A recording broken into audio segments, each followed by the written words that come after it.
Hello દોસ્તો, કેમ છો? સ્વાગત છે તમારું મારા યુટ્યુબ ચેનલ પર. આજે હું મસાલા ભીંડી બનાવવાની છું. તો ચાલો મારા કિચનમાં આજે આપણે મસાલા ભીંડી બનાવીએ. એ હવે આપણે નાખી દઈશું. જો પાણીની જરૂર હોય તો થોડું પાણી તમે નાખી શકો છો. અને જો તમને કોરું જોઈતું હોય તો પછી આ જ રીતના રાખવાનું છે. હવે એને આપણે બે ભાગમાં કટ કરી લઈએ.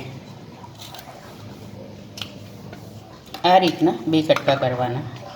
આ રીતના હવે બધી ભીંડી આપણે સમારી લઈએ.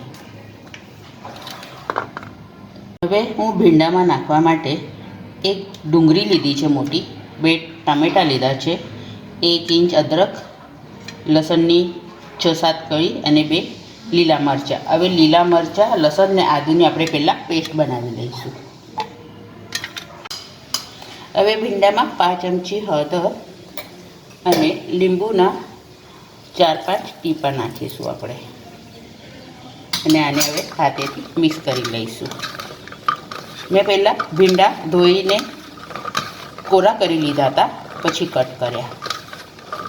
હવે આને આપણે 10 મિનિટ માટે સાઈડમાં મૂકી દઈશું. આજે આપણે મસાલો વાટવાનો હતો લીલો, એમાં હું લીલા ધાણા નાખવાની ભૂલી ગઈ, એટલે આપણે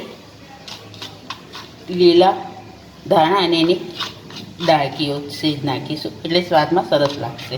હવે આને આપણે ક્રશ કરી લઈશું.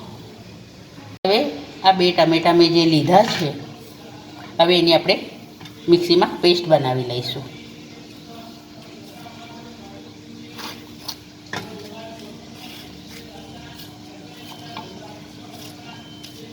લીધી છે એ આપણે હવે છીણી લઈશું. તમે મિક્સીમાં પણ ક્રશ કરી શકો છો, પણ હું છીણીથી છીણી લઈશું.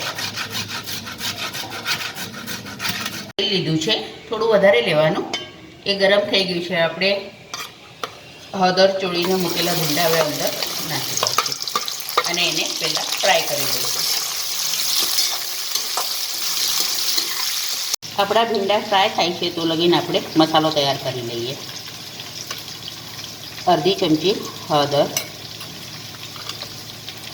1 ચમચી લાલ મરચું પાવડર, 2 ચમચી ધાણા જીરા પાવડર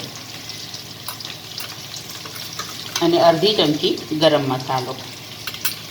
હવે આમાં આપણે પાણી નાખીને પેસ્ટ બનાવી લઈએ.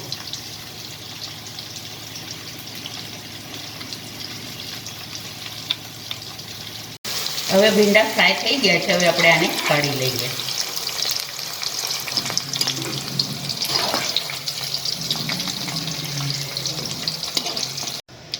હવે તેલમાં આપણે હવે ભીંડાનું શાક બનાવી લઈએ. તેલ ગરમ જ છે. હવે એમાં 1 ચમચી જેટલું જીરું નાખીશું.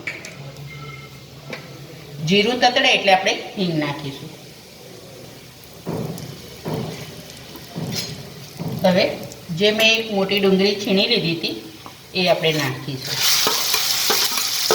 હવે આપણી ડુંગળી તતડાઈ ગઈ છે. હવે આપણે જે લીલો મસાલો તૈયાર કર્યો હતો એ નાખીશું. હવે એને 1 મિનિટ માટે આપણે સાતળી લઈશું.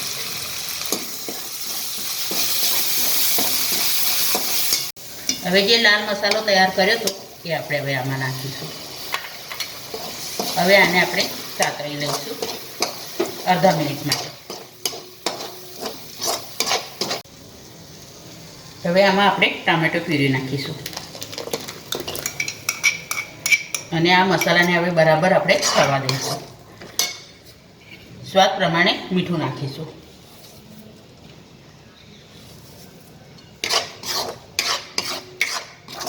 જો લગીન તેલ ના છૂટે તો લગીન આપણી ગ્રેવી થવા દેવાની છે. ઓઇલ છોડી દીધું છે. હવે આપણે એમાં સ્વાદને બેલેન્સ કરવા માટે અડધી ચમચી જેટલી ખાંડ નાખીશું.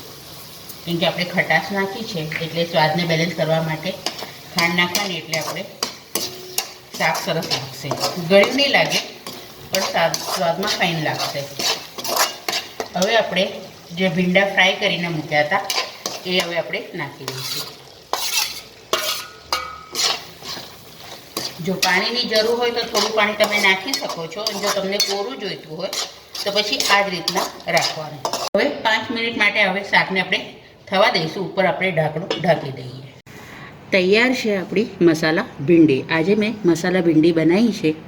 આ વિડીયો તમને ગમે હો તો લાઈક કરજો, શેર કરજો. ચેનલ પર નવા હો તો સબસ્ક્રાઈબ જરૂરથી કરજો.